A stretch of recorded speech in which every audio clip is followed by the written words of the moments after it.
are some films that you just watch, and then there are films you just sit with. Manchester by the Sea is that second kind. It came out in 2016, directed by Kenneth Lonergan, and people usually call it a grief drama. But honestly, that doesn't fully explain what it is. This film isn't trying to teach you anything, it's not interested in comfort or motivation we as viewers usually seek for.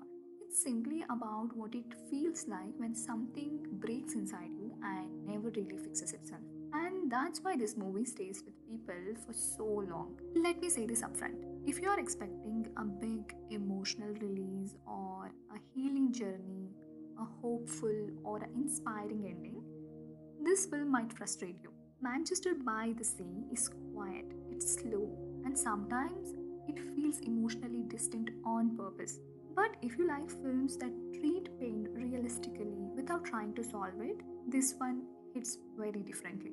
Okay, now the story follows Lee Chandler, played by Casey Affleck. Lee lives alone in Boston, working as a janitor. He's withdrawn, short tempered, and looks like he's emotionally numb and emotionally distant.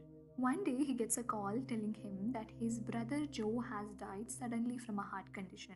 Lee has to return to his hometown, which is Manchester by the Sea, to take care of his funeral and to perform the last ritualistic rite for his brother. At that moment, his back, you can feel it. This place isn't comforting for him, it's indeed heavy, that you can actually feel from his face. Every street feels like memory he's been avoiding. What's interesting and shocking at the same time is how Lee reacts to Joe's death. There is no breakdown, no dramatic crying scene. Indeed, he kind of shows maturity and kind of a cold behavior at the same time. Like he focuses on practical things like paperwork, doctors, and the arrangements for the last ritual, which is the funeral. At first, that can look like emotional coldness, but slowly you understand it's something else, which is Lee has already been emotionally emptied by much earlier loss, so that Lee's death doesn't create grief or that much of a grief, it actually reawakens the grief that never actually healed. Joe leaves behind his teenage son Patrick, played by Lucas Hedges. Patrick is still very much alive. He jokes, he goes on dates, listens to music, worry about school. Life keeps moving for him. When Lee learns that he is supposed to become Patrick's legal guardian, his reaction isn't anger, it's fear.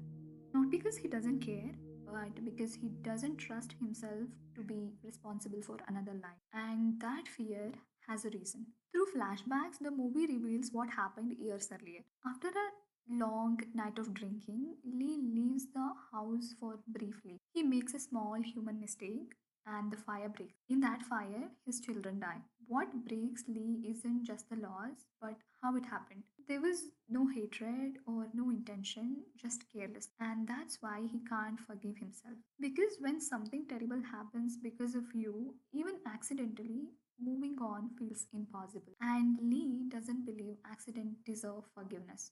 There is a police station scene that says everything without saying much. No background music or no dramatic framing. Just shock, guilt, and instinct. It doesn't feel like a movie scene, it actually feels like uncomfortably real. From that moment, Lee makes a quiet decision. He'll stay alive, but he won't allow him for happiness. Michelle Williams plays Randy, Lee's ex wife. She has rebuilt her life. She has learned to forgive, but Lee can't accept that forgiveness. And the film understands something very mature here. Forgiveness only works when the person receiving it believes they deserve it. But here, Lee doesn't. And the movie doesn't force him to change. Kenneth Lonergan's direction is extremely restrained. Sometimes, honestly, it can feel too restrained. The pacing may feel slow or emotionally distant for some viewers. That's a fair criticism. But at the same time, that emotional distance reflects Lee's inner state, like what he is going through. The film never really tells you what to feel, but it simply observes throughout. By the end of Manchester by the Sea, nothing is really fixed. Lee doesn't heal, he doesn't transform, he just learned how to live around his pain. And that's what makes this film so powerful. It doesn't promise hope, it only offers understanding. Manchester by the Sea came out in 2016, is available on Netflix or Amazon Prime Video like OTTs, depending upon your rate. If you appreciate films that feel lived in, comfortable, and emotionally honest, this one is worth your time. So, in the end, some movies help you escape life, this one helps you understand it. And subscribe for cinemas that feels